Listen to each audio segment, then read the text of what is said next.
Bienvenidos, hoy estamos con el empresario y youtuber financiero y ex candidato a gobernador de la ciudad de Buenos Aires por la Libertad Avanza, Ramiro Marra. Él nació en Buenos Aires en 1982, aunque le gusta aclarar de que es argentino-español. Es licenciado en Mercado de Capitales por la Universidad de Salvador, director de Bull Market Group, una empresa de fintech perteneciente a su familia, y desde diciembre de 2021 es legislador de la Ciudad de Buenos Aires, siendo presidente del bloque de legisladores de La Libertad Avanza. Hizo su carrera profesional dentro de Bull Market Group, la empresa familiar que desarrolló la primera casa de cambio de Internet de la Argentina y que él orientó en un perfil fintech. También logró posicionar su sitio web, dolaroy.com, como uno de los lugares de referencia para el precio del dólar. En 2018, la revista Forbes Argentina lo destacó como una de las 30 promesas por su trabajo. En 2018 lanzó un canal de YouTube en donde brinda educación financiera de forma gratuita, análisis económicos y de mercados y recomienda alternativas de inversión para los argentinos. En 2020 lanzó su libro titulado Hablemos de Guita y realizó un podcast en Spotify con el mismo nombre, en el que entrevista a referentes del sector financiero. En febrero de 2021 presentó en la calle Corrientes un stand-up que se llamó El Show de la Guita en el Teatro Premier, y en 2023 fue ganador del premio Martín Fierro Digital en la categoría Mejor Contenido Temático Profesional por su trabajo en el canal de YouTube. Ingresó a la política en el año 2019. En aquel momento, junto a Consenso Federal, la fuerza que llevó al peronista Roberto Labaña como candidato a presidente de la Nación. Fue candidato a senador nacional por la Ciudad de Buenos Aires y en 2021, de cara a las PASO, se unió a la coalición de la Libertad Avanza junto a Javier Milei y a Victoria Villarruel. En ese momento encabezó la lista de candidatos a legisladores de la Ciudad de Buenos Aires, donde la coalición obtuvo 17% de los votos en aquellas elecciones generales, obteniendo la banca en la legislatura que actualmente, como decíamos, preside el bloque de la Libertad Avanza en esa Cámara. Ramiro, ¿cuál es tu evaluación del desembarco, el acercamiento del macrismo a la Libertad Avanza? Primero me cuesta ver la política en términos personales, porque me estás hablando del macrismo. Es una persona Macri, tenemos que terminar con eso. Macrismo, kirchnerismo, menemismo. Son conceptos que tenemos que terminar en la Argentina. Yo puedo hablar de que hay cercanía de ciertas personas como Mauricio Macri, que es un expresidente. Puedo hablar de que hay acercamientos como puede ser de Patricia Bullrich o de espacios políticos. Entonces hagamos una accordatio termini. ¿Cómo denominarías a lo que vulgarmente llaman los halcones, Mauricio Macri, Patricia Bullrich, personas más cercanas a la ala derecha del PRO?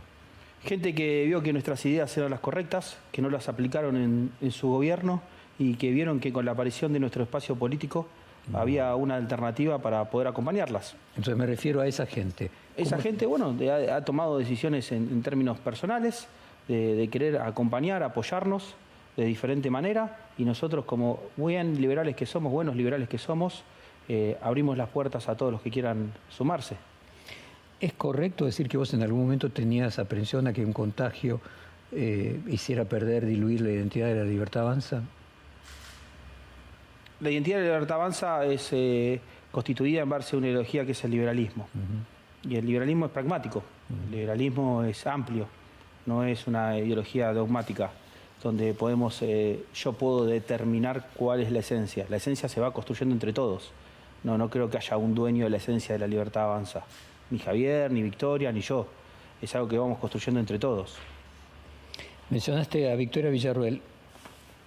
Todo el mundo esperaba que vos tuvieras un cargo en el gobierno, cosa que imagino que podés confirmar que no vas a tener. No voy a tener un cargo nacional. Y hay muchos analistas que interpretan que el Ministerio de Seguridad y el Ministerio de Defensa no sean personas de confianza de la vicepresidenta, implica cierto alejamiento de la vicepresidenta, del presidente. ¿Sentís en algún sentido cierto paralelismo en tu caso de no estar ocupando ningún cargo y que el Ministerio de Seguridad, y completo la pregunta, y de Defensa no sean personas de confianza de Villarruel? Mira, en mi caso particular no hago política en búsqueda de cargos, no le pedí ningún cargo en particular a Javier. Creo que mi rol tiene que estar en la Ciudad de Buenos Aires, donde fui candidato a jefe de gobierno, donde tengo un bloque de 9 diputados, y ahí tengo que enfocarme en seguir defendiendo las ideas. Por supuesto que siempre voy a estar a disposición del presidente. porque es un amigo y una persona que respeto y con quien fundamos este espacio. Y me equivoco, Ramiro, se había hablado de que vos ibas a ser jefe de asesores. Estas son cuestiones que se hablan en los medios de comunicación, que también se dijo que iba a ir a la FIP, cuestiones que no son ciertas, cuestiones que se fueron construyendo en base a un relato que yo entiendo que a veces es necesario de los medios de comunicación, pero que no era información cierta. O sea, yo nunca confirmé eso, ni nadie del espacio confirmó pero eso. siempre tuviste claro de que no ibas a ocupar un puesto en el gobierno. No estuvo esa charla construida con Javier. O sea, mi proyecto es hoy en la ciudad, mi proyecto es acompañar como el primer militante de La Libertad Avanza y de Javier Milei desde mi lugar, como fue desde el primer día, cuando fundamos el espacio. Y en el caso, por ejemplo, de Carolina Píparo, que sí se había hecho un anuncio oficial de que iba a ir al ANSES y después no fue, ¿no sentís que a lo mejor los primeros que lo acompañaron a Milei tenían que dar un paso al costado para que ingresaran, por ejemplo, personas de la coalición del PRO, personas del peronismo no kirchnerista? Mirá, creo que primero Carolina Píparo, Victoria Villarroel, son personas muy preparadas, personas que respeto mucho, personas que tienen un gran mérito de todo lo que ha pasado con La Libertad Avanza. Y perdóname, y comparten con vos que fueron además candidatos junto con Milei en 2021, ¿no? Por supuesto. Después ponerle en este cambio que estamos viviendo de la Argentina, de reconstrucción de los espacios políticos, un apellido a cada miembro del gabinete o a cada incorporación, me parece que no es correcto. Yo no lo tomo de esa manera. Yo creo que la política se está transformando en construcciones ideológicas que se habían perdido. Y ahora lo que estamos haciendo es sumando dirigentes que están dispuestos a defender las ideas que nosotros propulsimos en la campaña.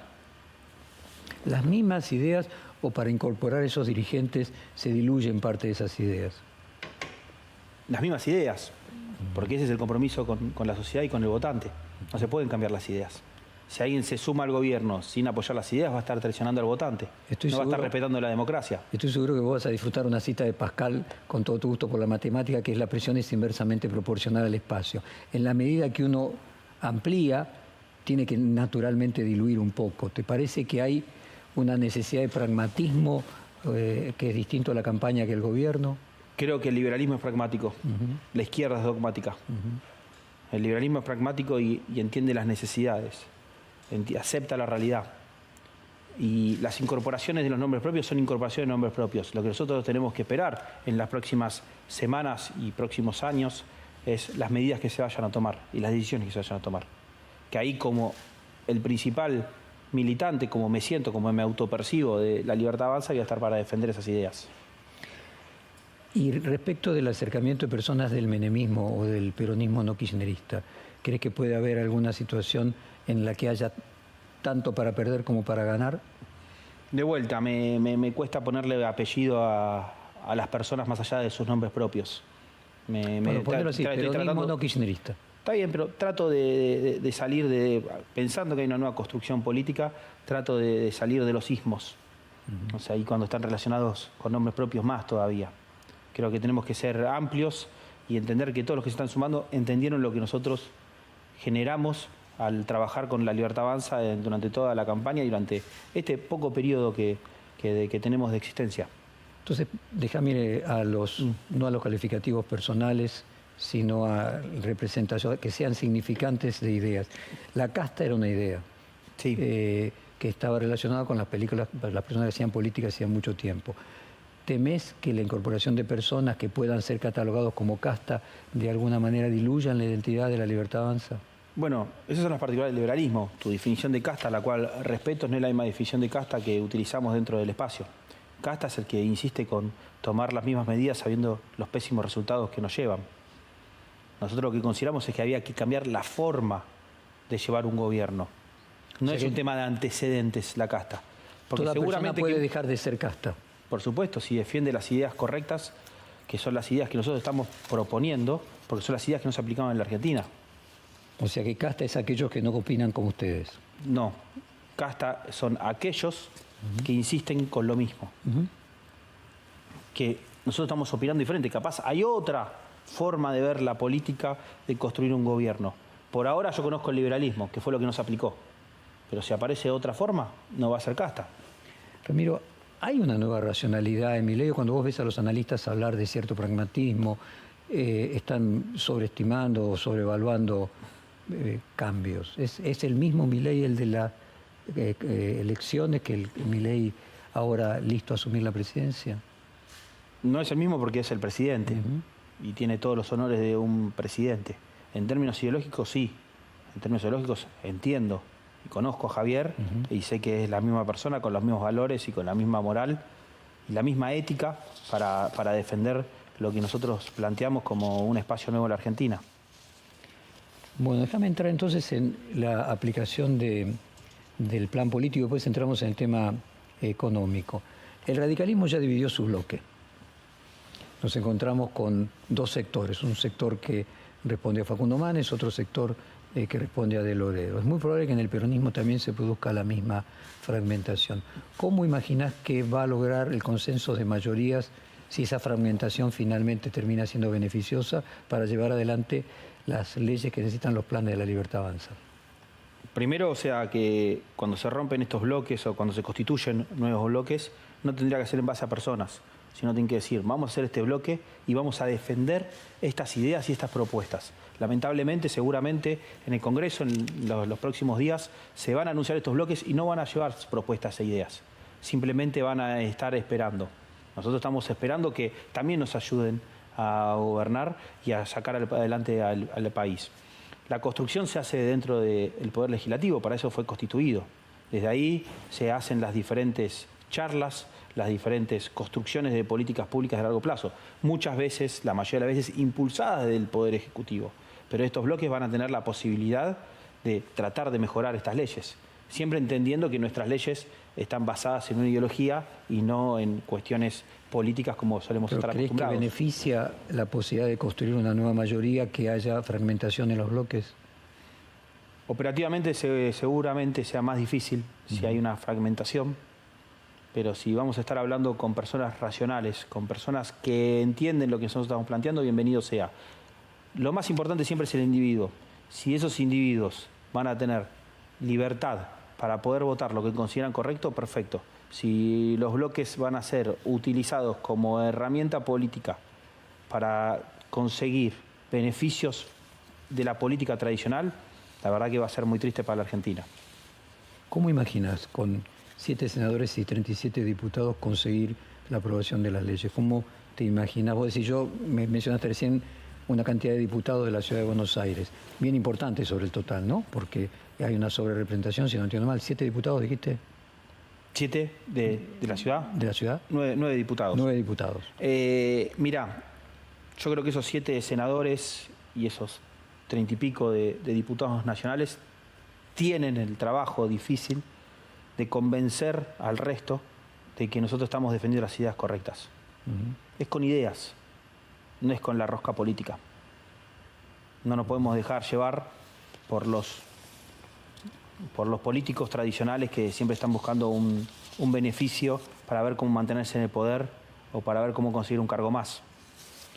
Si entienden que eso fue lo que decidió la gente el día de la elección, vamos a ir para adelante. Pues es que yo te escucho hablar de la libertad y me quedo reflexionando qué entendemos por la palabra libertad. Me gustaría tu propia definición de liberalismo, por ejemplo. Te la voy a construir en este momento, no te voy a decir ninguna de manual. Dale. Yo creo que lo que más importante tenemos es la vida, y la vida la entendemos cuando tenemos la capacidad de razonar, la capacidad de pensar.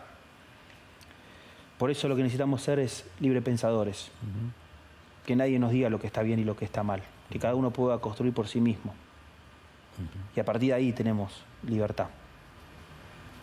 La libertad se constituye a partir de que todos podamos decir lo que pensamos, a partir de la razón, a partir del análisis. Está bien, pero profundicemos un poquito porque más allá de las nomenclaturas, hay distintas acepciones del liberalismo. De hecho, por ejemplo, grandes liberales le critican a los libertarios estar preocupados solamente por las libertades negativas y no las positivas, ¿no? Tenés el famoso ensayo de Isaiah Berlin en la Universidad de Oxford sobre libertades positivas y las negativas. ¿Cuál es tu propia valoración de las libertades positivas y las libertades negativas? Mira, la libertad sale de nuestras propias ideas, pero hay que entender que hay otros que también piensan, hay otros que también razonan y que capaz no piensan como uno. Y está el respeto. No hay libertad si no hay respeto. ¿Por qué? Porque así se constituye una sociedad. O sea, no podemos dejar de ser librepensadores sin entender que hay otros librepensadores. Por eso el respeto pasa a tener un rol fundamental. ¿Vos coincidís de que es necesario que haya libertades positivas, no solo negativas? No sé a qué te querés referir con libertades positivas y negativas. Yo creo en la libertad. Después, obviamente, podemos entrar en un debate mucho más filosófico de hasta dónde es la libertad y por eso te traje la palabra respeto. No, está bien. Veo que el tema de las libertades positivas, la misma pregunta le he hecho a Milei y él me da una respuesta muy parecida.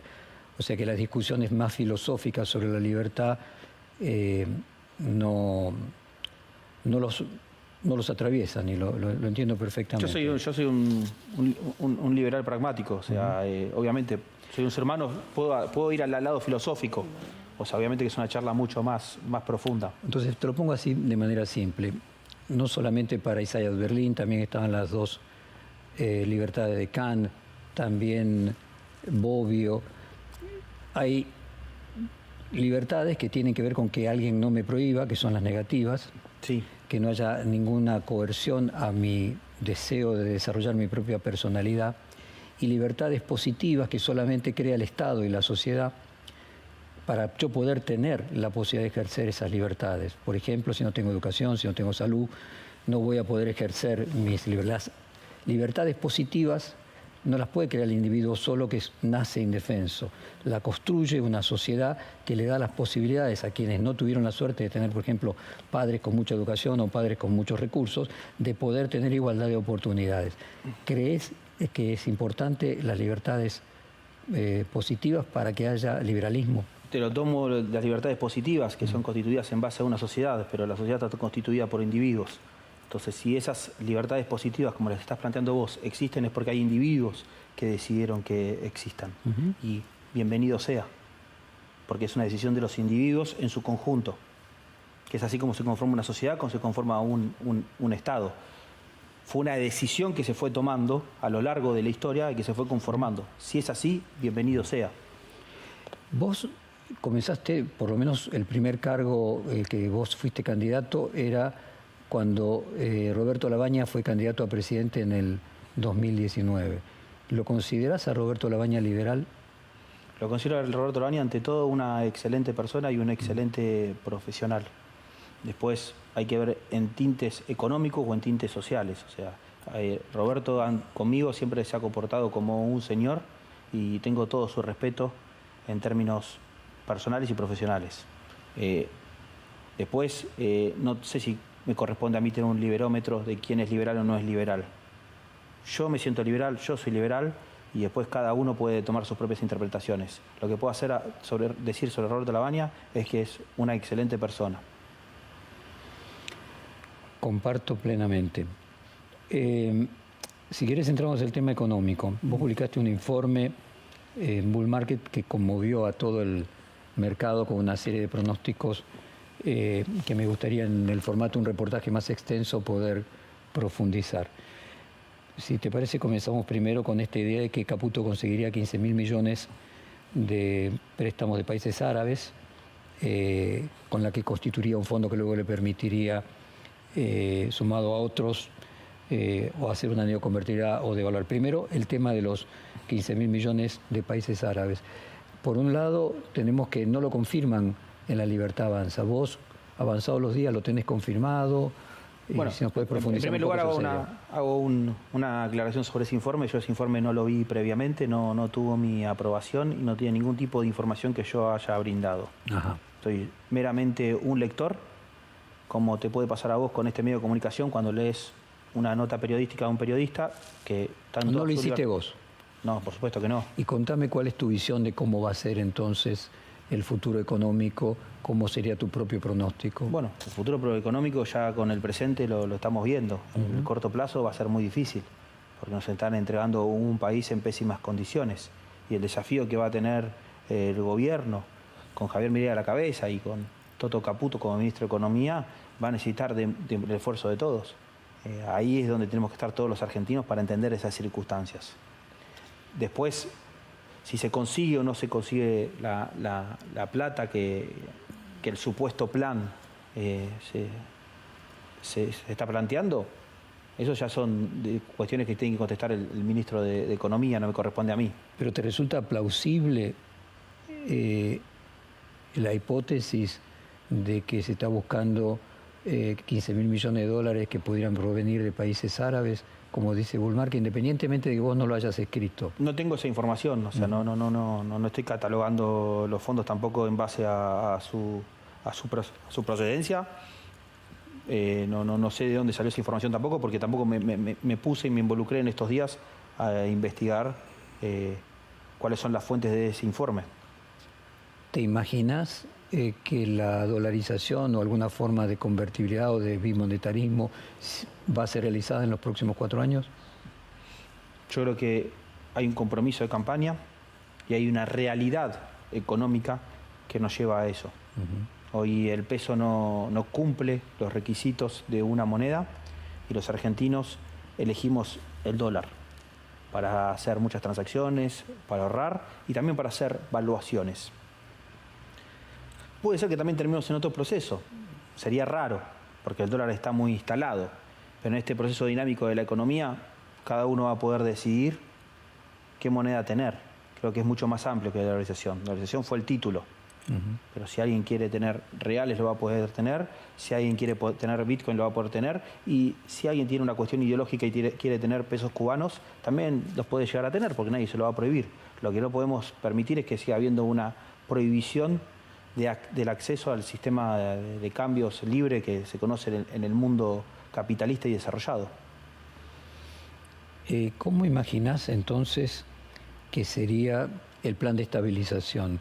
El ministro de Interior recientemente habló de un dólar de 650 pesos que le parecería razonable. En ese informe que te estoy mencionando se habla de primero un dólar de 650 pesos y en una segunda etapa un dólar equivalente al valor actual de 1.000. ¿Cómo imaginás vos, cómo pronosticarías vos que evolucionaría el plan de estabilización? Bueno, primero no te voy a dar ningún tipo de número, ni aseverar, ni negar una cotización que alguien puede creer, porque creo que eso lo tiene que establecer el mercado. ¿Quién soy yo para decir, o quién tiene la potestad de decir a cuánto está el tipo de cambio? Eso por los malos hábitos que tenemos de los gobiernos anteriores. No, pero no estamos diciendo que pues, estamos diciendo, ¿cuál crees vos que va a terminar siendo el mercado? No. Bueno, o sea, en el rol que hoy tengo, que soy un referente de un espacio político, me he tomado con seriedad eso y he dejado de hacer ese tipo de pronósticos y análisis que hacía en otra vida, por decirlo de alguna manera, cuando tenía mi canal de finanzas de YouTube.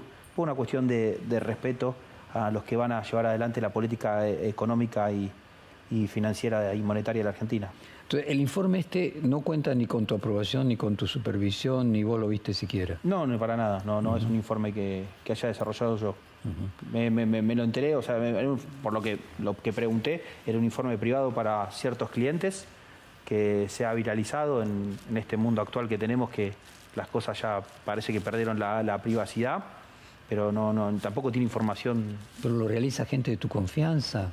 Lo realiza gente que trabaja en mi empresa. Es un broker de bolsa, uno de los más importantes de Argentina, donde trabajan muchos analistas que les llevan información y lo quieren compartir con los clientes que van llevando a cabo. Bueno, ¿te resulta verosímil? Usé la palabra plausible. ¿Te lo imaginas como un escenario de los más probables? En Argentina todos los escenarios son posibles, lamentablemente. Probables, dije. Y probables. No, probables todos no son. Bueno. Hay una diferencia entre posible y probable. Bueno, o sea, lo que quiero decir es que dar determinaciones en un contexto como el que estamos viviendo en Argentina es muy sensible. Y más en el rol que estoy ocupando hoy como un dirigente político. Entiendo que haga ruido que una empresa que es de mi familia salga a hablar del tema, pero también es nuestro trabajo. Porque no hay ninguna censura de eso. No, para nada, pero o sea, entiendo que me hagan preguntas sobre el informe porque No es la primera entrevista que hablo sobre el tema, pero la realidad es que va mucho más allá de mis análisis y de mis opiniones. Es simplemente un informe de research, como hacemos continuamente, mejor dicho, diariamente, de todas las circunstancias económicas de la Argentina y del mundo. Vos tomás conciencia de que obviamente el hecho de que vos hoy seas un significante de La Libertad Avanza le da a ese informe un carácter distinto del que podía tener hace un año, ¿no? Por supuesto, y por eso estoy acá respondiendo y haciendo todas las aclaraciones pertinentes. Bueno, ¿qué pensás de la posibilidad de que haya un dólar desdoblado en un periodo de tiempo hasta que se lleve a una unificación? Hoy tenemos un sistema de cambio desdoblado y eso hay que corregirlo. Los tiempos y los procesos, hay un equipo económico que fue designado, que tiene que trabajar para terminar con eso. Creo que nadie quiere tener un sistema de cambio desdoblado. El desafío que tiene Toto Caputo y su equipo es terminar con eso. Los tiempos calculo que lo van a ir llevando como ellos lo consideren pertinente. O sea, no quiero hacer ningún tipo de declaración que pueda hacer que ellos sientan que mi opinión tenga algún tipo de relevancia. Qué difícil hacer un reportaje así, porque no hay ninguna opinión que vos puedas tener sobre la economía, no sé, valor del dólar no, si va a haber en algún momento unificación del mercado cambiario. Te lo respondo, pero sí. ¿Sabes por qué es difícil? Porque estás acostumbrado a hacer entrevistas con políticos que son sabelotodos, con dirigentes políticos que creen que tienen que responder todo, con dirigentes políticos que no respetan a la gente de sus propios gobiernos y que están más preocupados por sacar un titular. Nosotros hacemos política de una manera diferente. Y como te hablaba del concepto de liberalismo y de respeto, yo respeto a los funcionarios que fueron designados y si tengo que darles una opinión, lo haré en privado y no a través de una entrevista. ¿Se entiende? ¿Vos crees que eso es el único caso diferente de todos los que yo entrevisté? Calculo que todos tienen sus distinciones, yo tendré las mías. Calculo que el resto también son distintos. Yo trato de ser respetuoso lo más posible. Sí. Y me interesaría que el reportaje tuviera alguna sustancia. Perfecto. Entonces, te tengo que preguntar sobre economía y me interesa que vos me des tu opinión de cómo crees que va a evolucionar el plan de estabilización. ¿Qué va a pasar con la LELIQs? ¿Qué va a pasar con el dólar? ¿Qué va a pasar con la inflación? ¿Qué va a pasar con los salarios? Entiendo y las respuestas son con todo el respeto que ya te dije que te tengo, Jorge, pero también tengo que respetar al equipo económico. O sea, no puedo estar dando definiciones fuertes. Obviamente que el plan de estabilización de la LELIQs es lo fundamental y lo más importante y lo que seguramente el equipo económico le va a poner más energía en esta primera etapa. O sea, ¿vos considerás que lo principal para solucionar el primer problema son las LELIQs? Sí, y lo más importante, el tema fiscal. Una cuestión es lo urgente y otra cosa es lo inmediato. ¿A qué atribuís que economistas como Melconian, como Artana, otros economistas con bastante reputación, consideren que no es lo más importante solucionar el problema de las LELIQs? Opiniones que están en todo su derecho. O sea, desde cómo se está planteando el plan económico, que seguramente veamos en las próximas semanas, se consideró de otra manera. Obviamente que no todos tenemos que opinar igual. Desde nuestro punto de vista del gobierno y por lo que se está trascendiendo, es lo más importante. Obviamente, lo más inmediato, mejor dicho, lo más importante siempre es el gasto. Pero hoy tenemos una bomba, que son las LELIQs, que hay que solucionarla. ¿Qué recomendarías vos, qué harías vos si te tocara solucionar ese problema? ¿Harías un trueque de eso por otros tipos de deuda, por otra forma de deuda? Bueno, lo mismo que te dije anteriormente, o sea, mis recomendaciones, o sea, como no lo hablé con Toto, prefiero hablarlo en privado y no estar haciendo acá una entrevista por una cuestión de respeto. No te quiero faltar el respeto a vos, pero en las circunstancias particulares que estamos en la Argentina ante un cambio de gobierno, la asunción de un ministro de Economía, a veces las declaraciones de un dirigente político del espacio pueden generar un ruido que es innecesario. Ok. A ver, Labaña, por ejemplo, piensa que el problema de las LELIQs se podría solucionar modificando los encajes y pasando pasivos remunerados a pasivos no remunerados. Obviamente esto tendría un costo para los bancos y un costo para los ahorristas. ¿Te parece una mala o una buena idea? Es una de las alternativas. Habría que ver de qué manera lo haces, porque hay que pasar de 100 a 0 es mucho, habrá que ver en qué forma de etapas, es una de las alternativas, que puede ser parte del plan que está plantando Toto Caputo para las próximas semanas. ¿Cómo imaginas la estanflación que plantea Javier Milei? ¿Coyuntural, un semestre, un año?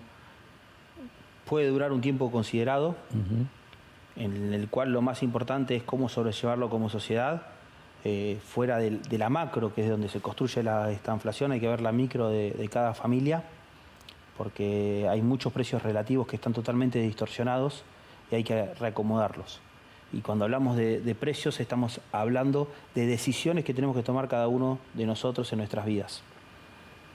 Dejar de consumir algo para consumir otra cosa, porque tenemos malos hábitos por estos precios relativos destruidos. O sea, que habrá un proceso de reacomodación que llevará un tiempo, porque las personas tendrán que reacomodarse varias veces en función del cambio de precios relativos. Los precios relativos se van a reacomodar y las personas en base a eso tienen que reacomodar su estilo de vida.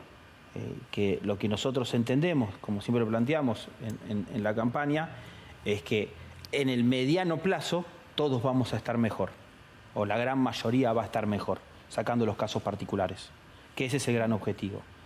¿Cómo se determina eso? ¿Cuánto podés comprar con tus ingresos? Si acá un tipo prudencial vos podés comprar más cosas que lo que hacías que lo que podías comprar en el 2019, habremos tenido un éxito. ¿Te imaginas mediano plazo que 2 años, 1 año, no sé? Yo creo que las mejoras se tienen que empezar a ver por lo menos a los 6 meses, 1 año, y que a los 2 años tenemos que ya estar hablando de un proceso de crecimiento y de desarrollo. ¿Eso implica aumento del salario real? Por supuesto.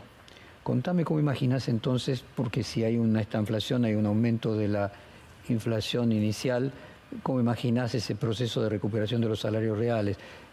¿Paritarias, más paritarias, intervención del Estado, ninguna intervención del Estado? No tendría que haber intervención del Estado en el mediano plazo. En el corto plazo, como va a haber reacomodamiento de precios relativos, seguramente en algunas circunstancias habrá que ayudar a que el proceso sea lo más transparente y limpio y dinámico posible. Después, en el mediano y largo plazo, ya el Estado no tiene que tener ningún tipo de intervención, porque los salarios lo va a establecer el mercado. Yo creo que podemos teorizar y hacer hipótesis sin ofender ni al ministro de Economía ni al presidente del Banco Central. Si va a haber esta inflación, eso supone que el empleo tendería no a crecer, sino a decrecer, que habría cierta recesión, que se consumiría menos inicialmente, que las empresas despedirían gente, y normalmente cuando sucede eso el salario baja, no sube. No lo asociaría a un tema de empleo, sino de salario real. Nosotros lo que tenemos que recomponer es el salario real, automáticamente con el salario real y con las inversiones, que por supuesto tienen que ir llegando en su debido momento, es donde empezás a seguir el crecimiento y el desarrollo. O sea, hoy en la Argentina no tenemos un problema de empleo, sino tenemos un problema de empleos que tienen un salario real muy bajo. Inicialmente imaginas que aumentaría el desempleo, pero los salarios crecerían. Más o menos como la convertibilidad, de que había mayor desempleo, pero mejores salarios. No, lo que creo yo es que lo primero que tenemos que hacer es conseguir empleos de mejor calidad, aparte del salario real, donde tenemos que tener empleos mucho más, mejor dicho, empleos formales, y no esta situación de empleos informales que vivimos hace mucho tiempo, donde no crece el empleo, principalmente en el sector privado. Tenemos que trabajar en eso, y para eso se va a presentar una reforma laboral, como lo presentamos en la campaña, para que mucha gente pueda pasar del sector informal al formal, que también es un pilar fundamental de los cambios que necesitamos hacer en la Argentina. ¿Cómo imaginas la inflación del primer año? ¿Cómo imaginas el crecimiento del Producto Bruto del primer año? Con todo margen de error, y con el futuro siempre es impredecible, pero ¿en qué rango imaginas una inflación que va a cerrar este año cerca del 150%? ¿La imaginas aumentando porque la tendencia última es de crecimiento? Creo que va a haber un reacomodamiento de precios. Creo que nosotros nunca planteamos que la inflación se iba a terminar de la noche a la mañana, sino que iba a ser parte de un proceso, y que después el Producto Bruto también va a tener que trabajar en base a cómo se vaya comportando la situación de los precios relativos, la llegada de inversiones Y la llegada, por supuesto, lo más importante de todo, que es la confianza de todos nosotros para poder sacar la Argentina adelante. O sea, imaginas que cuando dice esta inflación, de lo que estamos hablando es que inicialmente el Producto Bruto va a bajar, o sea, va a haber recesión. Puede bajar el Producto Bruto, sí, por supuesto. O sea, en estas etapas de volatilidad que va a tener la economía puede bajar como también puede subir. No te quiero dar una definición dura porque todavía tenemos que ver cómo es que se termina de aplicar en detalle el plan económico. ¿Cómo imaginas la reacción de aquellas personas que se vean perjudicadas inicialmente y aquellas que se vean perjudicadas permanentemente? Vos bien decías que para la mayoría de la gente va a haber mejora, para una parte de la gente no. Incluso dentro de esa mayoría que va a tener una mejora, inicialmente puede tener un proceso de empeoramiento para luego mejorar. ¿Cómo imaginas que va a ser la reacción social, la CGT, los sindicatos, las organizaciones sociales? Yo creo que ya estamos en una situación trágica de nuestra calidad de vida, que todos entendemos que necesitamos hacer un cambio fuerte, un cambio brusco, políticas de shock que ayuden a cambiar el rumbo, y que eso es lo que se votó, y que eso es lo que hay que acompañar. Desde ese punto de vista, entiendo que siempre va a haber algún grupo minúsculo que quiera llamar la atención, que quiera hacer algún tipo de reclamo, que van a tener todo su derecho mientras no toquen la libertad de otros, pero que la gran mayoría de los argentinos entienden que es un proceso muy difícil que vamos a tener que vivir, como el que venimos viviendo hace varios años en Argentina. ¿Imaginas que va a haber, que parte del plan es la venta de algunas empresas públicas y en ese caso cuáles te parece que tendrían que venderse y cierre de empresas, organismos públicos y cuáles tendrían que cerrar? Lo planteamos durante la campaña. Hay que primero readecuar a estas empresas públicas que perdieron en muchos casos la esencia de que tienen que ganar dinero y que fueron simplemente utilizadas para hacer política partidaria. Y a partir de que se reacomoden los números de esas empresas, tenemos que entrar en un proceso de privatizaciones que haga que en el futuro tampoco vuelva a pasar de que se utilicen de manera maliciosa la utilización de estas empresas grandes argentinas por parte de los políticos de turno. Déjame entonces salir de economía, dado que no pudimos avanzar mucho en eso, ir a cuestiones más del orden de lo humano. 3 veces 3, saliste tercero en el 2019 como senador, en 2021 como legislador, en 2023 como jefe de gobierno. ¿Cómo te imaginas en 2025 y en 2027? Primero, sí, es verdad, 3 veces 3. Primero, entender que los resultados electorales no están basados en puestos. Pero me puede ser muy meritorio salir tercero, no lo estoy diciendo en sentido peyorativo. No es que es meritorio, o sea, no sé si salir tercero es una forma de sintetizarlo. Creo que lo que haces es representar una porción de la sociedad. Lo que estas 3 veces lo que hice fue claramente estar representando a un porcentaje de gente en la ciudad de Buenos Aires que no se había representado por 2 espacios políticos preponderantes como es el peronismo y Juntos por el Cambio. A partir de ahí creo que... ¿Pero tu objetivo sería ser jefe de gobierno del 2027, por ejemplo? ¿Tu deseo, lo que vos te ves? No lo tengo planteado recién terminada la elección, pensar en un cargo electivo para el 2025. Me parece que hay que esperar para tomar ese tipo de decisiones. ¿Cómo conociste a Javier Milei? ¿Cuándo fue? Contanos un poco cómo se inició esa relación. Lo conocí siendo profesor de la Universidad de El Salvador, yo siendo alumno de la universidad, un profesor que por supuesto llamaba la atención, con grandes capacidades, y a partir de ahí fui siguiendo a lo largo después su carrera en los medios de comunicación, donde en algún momento nos cruzamos y decidimos fundar la Libertad Avanza como un espacio político nuevo. ¿Qué año podrías ser uno de él? 2005. 2005. Vos primero comenzaste, como decíamos, cuando le tocó ser a Labaña candidato, creo que se llamaba Consenso Federal. Consenso Federal. Consenso Federal. En ese momento, ¿vos seguías teniendo contacto con Milei? ¿Cómo llegaste a tener contacto político, por decirlo En de ese alguna momento manera. no tuve contacto con Javier, pero Lo sí. volviste a ver, perdóname, lo voy a precisar la pregunta. Después de ser profesor, ¿lo volviste a encontrar? Sí, no, me volví a encontrar en medios de comunicación, en ciertas reuniones que se podían dar en términos de profesionales. En esa campaña de Roberto Lavagna aprendí mucho de qué es lo que estaba pasando en términos políticos en la Argentina, en términos sociales. También era la tercera vía, ¿no? O sea, en Una aquel tercera momento, vía, o sea, una tercera vía. Capaz no enfocada en las ideas, sino enfocada en una construcción política que no se dio. Y ahí me di cuenta que lo que estaba buscando la gente era algo distinto. No que los políticos se pongan de acuerdo, sino que los políticos cambien. Y a partir de ahí también me surgió la iniciativa de armar un espacio político liberal, que por supuesto la primera persona que pensé para eso era Javier Milei, por todo lo que se estaba generando en las redes sociales y en los medios de comunicación tradicionales con su figura.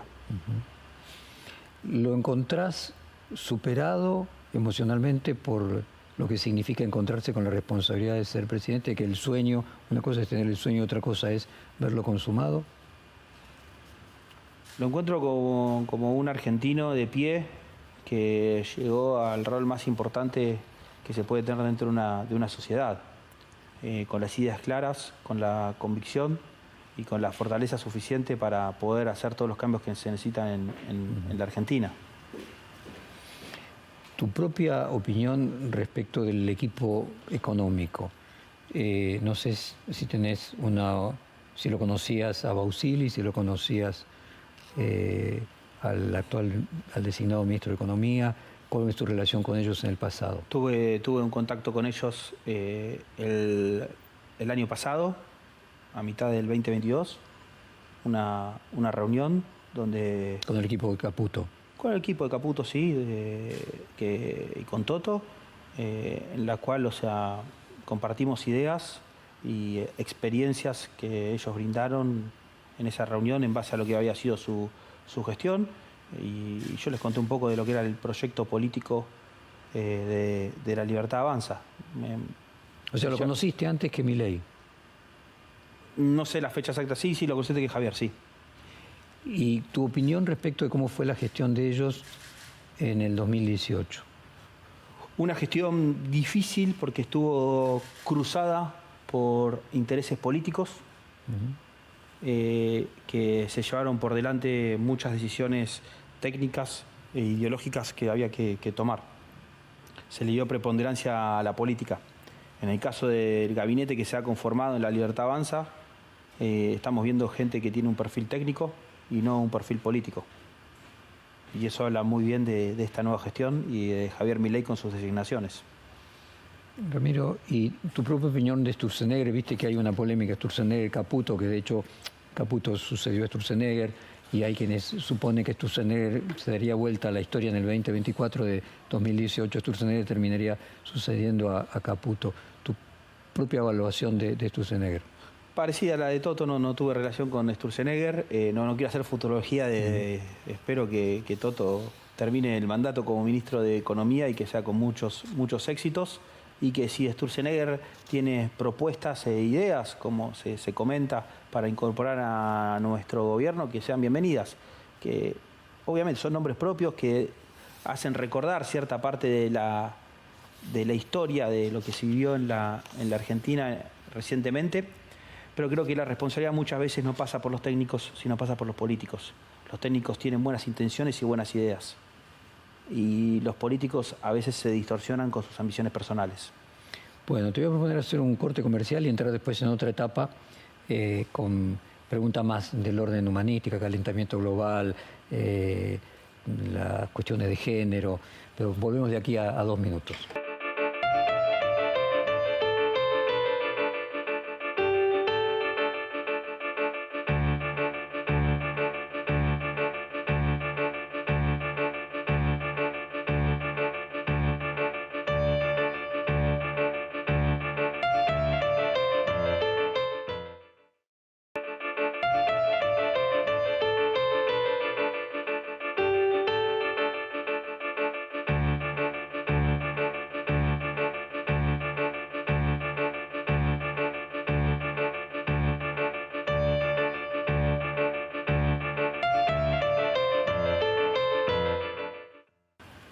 Bueno, volvemos en el reportaje con Ramiro Marra y estamos entrando en una etapa más personal y conceptual sobre calentamiento global, cuestiones de género.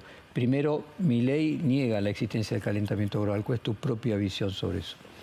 Bueno, creo que hoy no está dentro de las prioridades de la agenda de la Argentina. No tengo una opinión formada en términos técnicos porque no soy un especialista en el tema. Entonces no te puedo dar una determinación como me la estás pidiendo. Entiendo que hay gente que le preocupa el tema y que hay gente que lo está analizando y teniendo el debate correspondiente. Hoy en la Argentina nuestra discusión pasa por otro lado. Entiendo que en el mundo puede haber otro tipo de discusiones porque las necesidades son otras y principalmente en los países desarrollados. Ramiro, ¿vos te oponés a Lesi? ¿Es correcto eso? No me opongo a la educación sexual porque creo que a la educación sexual en los colegios. Me opongo a que se utilice la educación sexual en términos ideológicos, en términos de eslogan, que le digan ESI en vez de educación sexual de manera simbólica. Bienvenido sea todo tipo de educación. Lo que sí no hay que poner es una cuestión ideológica sobre esa educación, que sabemos que ha pasado en varios casos que se han hecho públicos, que se han llevado para otro lado la discusión y no sobre el tema. Déjamelo entender un poquito mejor. ¿Qué sería poner ideológicamente la cuestión de bueno, género? lo que vemos es que no se habla muchas veces en términos biológicos sobre la parte sexual, sino en términos de apreciaciones propias de cada uno sobre lo que tiene que ver con la cuestión sexual. Pongo lo biológico por arriba del resto y a veces se olvidan eso. ¿Es correcto? Vos dijiste que los padres tenían que mantener a los hijos hasta grandes y que estaba muy bien, o recomendación a los hijos para que se mantuviesen dependiendo de los padres más tiempo, que no estaba mal.